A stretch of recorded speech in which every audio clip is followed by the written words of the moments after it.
காவேரி விரஜாசேயம் வைகுண்டம் ரங்கமந்திரம் ச வாசுதேவோ ரங்கேஷா பிரத்யக்ஷம் பரமம் பதம். பூலோக வைகுண்டமாக கொண்டாடப்படுவது ஸ்ரீரங்கம். இரண்டு காவிரிகளுக்கு நடுவே பெரிய பெருமாள் ரங்கநாத பெருமான் சயனித்துக் கொண்டுள்ளார். அவ்வெம்பெருமானே ராமனுக்கு பூஜைக்குரிய தெய்வமாக இருந்தார். ராமபிரானாலே ஆராதிக்கப்பட்ட எம்பெருமானை எங்கோ ஸ்ரீரங்கத்தில் சென்று சேவிப்பது இருக்கட்டும். நாம் சென்னை பட்டணத்திலே சவுகார்பேட்டையில் இருக்கும் முல்லா தெரு, அங்கேயே ராமனையும் ஆனால் ஆராதிக்கப்பட்ட அரங்கனையும் தரிசித்துக் கொள்ளலாம். இன்று ஸ்ரீராம நவமி. அனைவரும் உலகம் முழுக்க ராமன் பிறந்த நாளை கொண்டாடி வருகின்றார்கள். ராமனையும் கொண்டாட வேண்டும், அவனால் போற்றப்பட்ட அரங்கனையும் கொண்டாட வேண்டும். ததச்ச துவாதசே மாசே சைத்ரே நவமிகே திதௌ கௌசல்யா அஜனயத் ராமம் என்ன ஒரு வால்மீகி ராமாயண ஸ்லோகம். கௌசல்யை 12 மாதங்கள் ராமனை வயிற்றில் ஏற்றாள். பூர்ண கர்ப்பிணியாக சித்திர மாசத்திலே நவமி திதியிலே புனர்வசு நட்சத்திரத்திலே ராமனுடைய திருவவதாரம். நாம் ஏன் பங்குனியில் கொண்டாடுகிறோம் என்று பார்க்கிறீர்களா? 2 பஞ்சாங்கங்கள் உண்டு. ஒன்று சௌரமானம், மற்றொன்று சாந்திரமானம். சூரியனுடைய சாரத்தின்படி ஒரு பஞ்சாங்கம், சந்திரனுடையதின்படி மற்றொரு பஞ்சாங்கம். அதனால்தான் பங்குனி சித்திரை என்று மாறுபடுகிறது. அநேகமாக 21, 23 நாட்கள் அதில் வேறுபாடு வரும். அது இத்தனை ஆண்டுகளுக்கு ஒரு முறை நெருக்கமாகவும் வரும். நமக்கென்ன? இன்று ஸ்ரீராம நவமி. ராமனையே வணங்குவோம். அவர் அருளாலே இத்தனை நாட்களாக பல பல ராமர் கோயில்களுக்கு சென்று அவர்களையெல்லாம் வணங்கும் பேறு பெற்றோம். ராமாயணத்தையும் சர்க்கம் சர்க்கமாக அனுபவிக்கும் பாக்கியம் பெற்றோம். ஏன் இன்னைக்கு இதை கூறிக்கொள்ளுகிறேன் என்னால், நாம இப்ப பார்த்துன்னு வர ராமாயணத்துக்கு நடுவில் வரக்கூடிய ஸ்ரீராமநவமி, இனிமே அடுத்த ஸ்ரீராமநவமிக்குள்ளாக நம் ராமாயணம் முடிந்து போய்விடும். அதனாலே இன்றைய நன்னாளில் இந்த நிகழ்ச்சியை நடத்தி கொடுத்த ராமச்சந்திரன் சீதாராமர்களுடைய திருவடிகளுக்கும் ஆஞ்சநேய சுவாமியின் திருவடிகளுக்கும் அவசியம் பல்லாண்டு பாட வேண்டும். வாழி வாழி வாழி அவன் திருவடி, வாழிய வாழிய அவனுடைய திருநாமங்கள். ஸ்ரீராம நவமி அன்றைய தினம் ஸ்ரீராம ராம ராமேதி ரமே ராமே மனோரமே சஹஸ்ரநாம தத்துல்யம் ராமநாம வராணனே என் அவனுடைய திருநாமத்தை வாயார வாய் ஓயாமல் சற்று நேரமாவது சொல்ல வேண்டும். ஸ்ரீ கிருஷ்ண அஷ்டமி, கோகுலாஷ்டமி என்னால் எத்தனையோ பக்ஷணங்கள், 10 வகைகள், 20 வகை, 25 வகை பக்ஷணம். ஆனா ராமநவமின்னு விட்டால் நீர்மோர் பானகம், இது 2. இப்படி நினைக்கலாமே. கண்ணன் மிக பெரியவர், அவர் பணக்காரர், ஆகையாலே தான் இத்தனை பக்ஷணங்கள். ராமன் ஏழை, உண்மையில் ஏதும் இல்லாமல் ஒருத்தி மகனாய் பிறந்து ஒருத்தி மகனாய் ஒளித்து வளரப்போனவன் கண்ணன். பின்ன அவருக்கு அத்தனை பக்ஷணங்களானால் 2 விதத்துல பார்க்கலாம். கண்ணனுக்கு பெருமை, அதனால எளிமை, அதனால நீர்மோர் பானகம். இன்னொரு கோணத்திலிருந்து பார்த்தால் ஏதும் இல்லாதவர்கள் தான் பண்ணி பண்ணி பார்த்து கொள்வார்கள். எல்லாம் இருக்கிற ராமன் அவனுக்கு என்ன பண்ண வேண்டும் என்றும் பார்க்கலாம். எப்படியா இருந்தாலும் நமக்கு ராமனின் அனுபவமோ கண்ணனின் அனுபவமோ 2மே ஏற்புடையதே. நாம முதல்ல கண்ணன் உபதேசித்த பகவத்கீதை, அந்த நிகழ்ச்சியைத்தான் கண்ணனின் ஆறுமுதம்னு பார்த்தோம். அடுத்தது கண்ணனின் கதையமுதம்னுட்டு பாகவதம், ஸ்ரீமத் பாகவதம் மொத்த கிருஷ்ண சரித்திரம், அதன் 12 ஸ்கந்தங்களையும் பார்த்தோம். அடுத்து ஸ்ரீ ராமாயணம். இந்த ராமாயணம் இன்னும் சில நாட்களில் சுந்தர காண்டம் முடிவடைந்து அதிலிருந்து 4 மாதங்களிலே யுத்த காண்டம் முடிந்து ராம பட்டாபிஷேகத்தோட நிறைவேற வேணும். அதற்கும் அதே ராமனின் திருவடிகளில் பிரார்த்தித்துக் கொள்ளுகிறேன். ஒரு முக்கியமான செய்தி, நீங்கள் எல்லாரும் ரொம்ப நாட்களாக ஆவலோட ஒரு அறிவிப்பு பற்றி, யாத்திரையை பற்றின ஒரு அறிவிப்பு பற்றி வரவேணும்னு ஆசைப்பட்டு கொண்டிருப்பீர்கள். இன்று இப்போது நேரம் இல்லை. நாளைக்கும் நாளை மறுநாளும் அதன் அறிவிப்பு என்னங்கிறத பத்தி உங்களிடத்துல சொல்லுகிறேன். தயாரா இருங்கோ. பேப்பர் பேனாவை கையில வைத்துக் கொண்டு காத்திருக்கவும். இன்று இப்போது முல்லா தெருவில் இருக்கும் ரங்கநாதனை தரிசிக்க போகிறோம். முதலில் தாயார் சன்னதி, ரங்கநாயகி தாயார் சன்னதி. அங்கே இதோ தாயார் உல்லாச பல்லவித பாலித சப்தலோகி நிர்வாக கோரகித நேம கடாட்சலீலாம் ஸ்ரீரங்க ஹர்மதல மங்கள தீபரேகாம் ஸ்ரீரங்கராஜ மகிஷீம் ஸ்ரீயமாஸ்ரயாமஹ என்று பட்டர் சாதித்தார் போலே வலது திருக்கையால் அபயமளித்துக் கொண்டு இடது திருக்கையை தன் திருவடிகளை நோக்கி காட்டிக்கொண்டு கண்களில் கருணை பொங்க அடியார்களுடைய குற்றங்களையெல்லாம் மன்னிப்பவளாய் பெருமானிடத்தில் நமக்காக பேசி சிபாரிசு பண்ணி புருஷகாரம் பண்ணி சேர்ப்பிக்கும் அவளாய் தாயார் எழுந்தருளி இருக்கிறாள். அடுத்து ரங்கநாத பெருமானை தரிசிக்கிறோம். சித்திர ரூபத்தில் சேவித்துக் கொள்ளலாம். ரெண்டு விதமான சித்திரத்தை சேவிக்க போறோம். மூலமூர்த்தியே சித்திர ரூபத்தில் சேவிச்சுக்கலாம். இங்க உற்சவமூர்த்திக்கும் மூலவரை போலே திருக்கோலமும் சாத்துகிறார்கள். அவரையும் சேவித்துக் கொள்ளலாம்.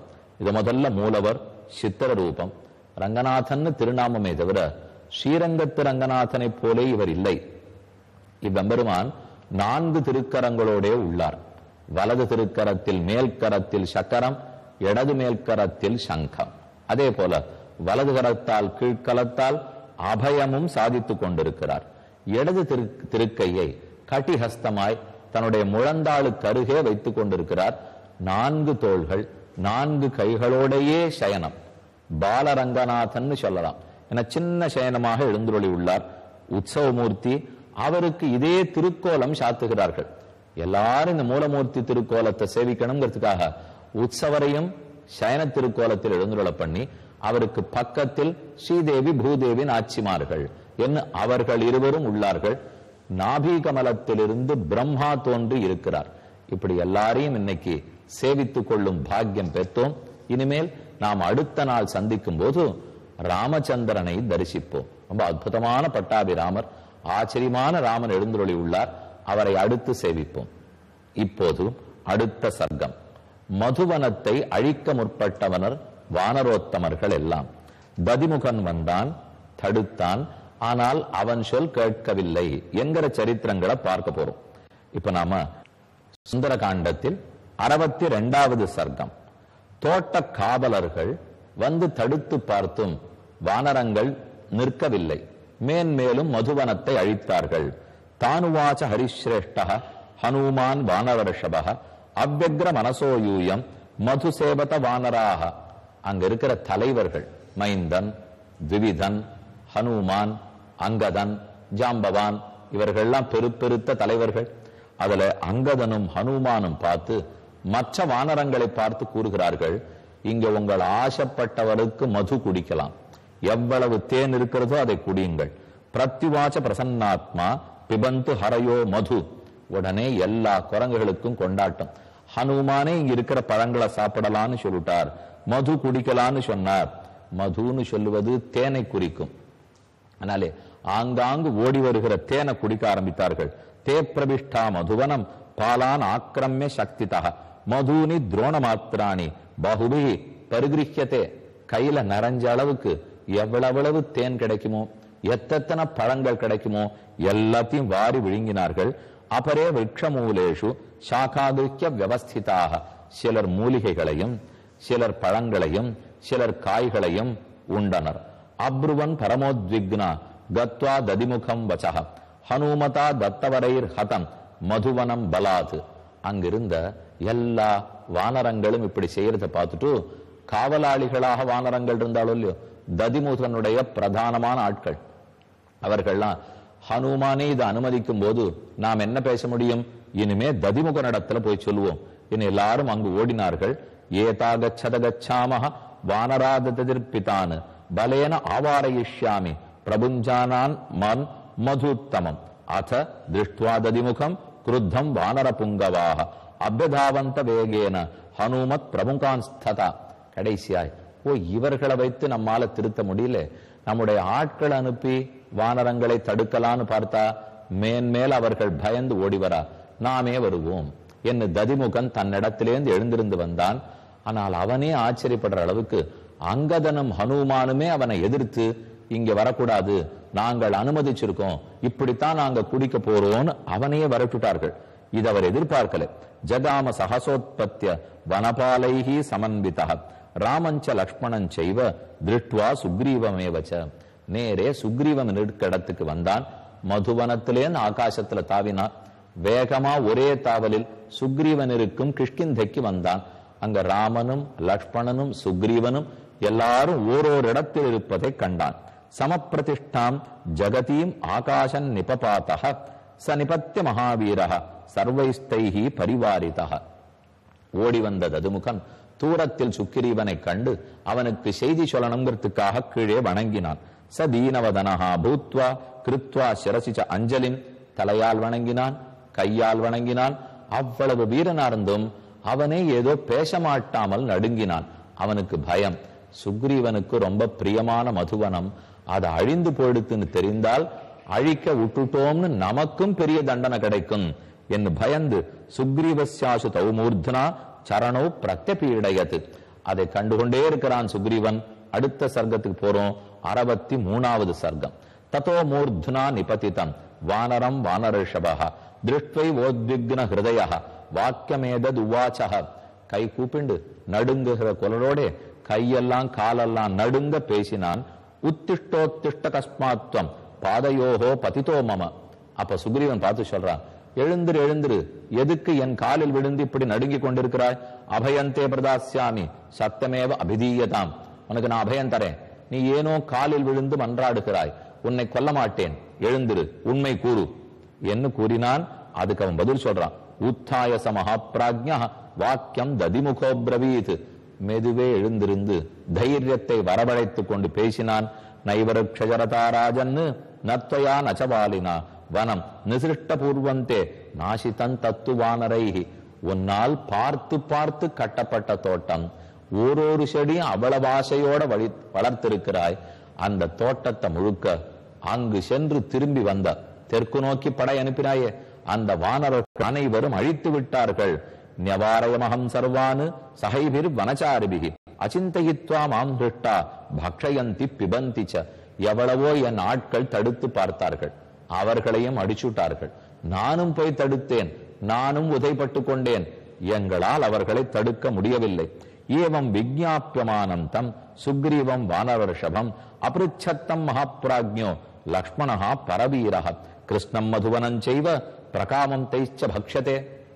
அப்படி அவன் சொல்ல சொல்ல மிகுந்த கோபத்தோட பற்களை நரநரவன கடித்து கொண்டு சுக்ரீவன் பேச போகிறான் அனைவரும் எதிர்பார்த்தனர். ஆனா அப்படி நடக்கவே இல்லை. அவன் முகம் மெதுவா சந்தோஷமா மாறித்து, பிரகாசமாச்சு. லக்ஷ்மணனுக்கே ஆச்சரியம், என்ன சுக்ரீவா, உன் உயிரிலும் மேலான மதுவனம் அழிந்து விட்டதுன்னு செய்தி வந்திருக்கு, நீயானா சந்தோஷப்படுகிறாயே? சுக்ரீவன் தன் வாளை தூக்கி பக்கத்தில் இருக்கிற மலை பேரில் அடித்தான். குரங்கு சந்தோஷமா இருக்குன்னு அர்த்தம். அப்ப பக்கத்துல இருக்க லக்ஷ்மண பார்த்து, சீதை காணப்பட்டாள், எனக்கு ஐயமில்லை என்று உடனே ஊகித்து சொன்னான். எப்படி சொன்னான்னு கேட்போம்.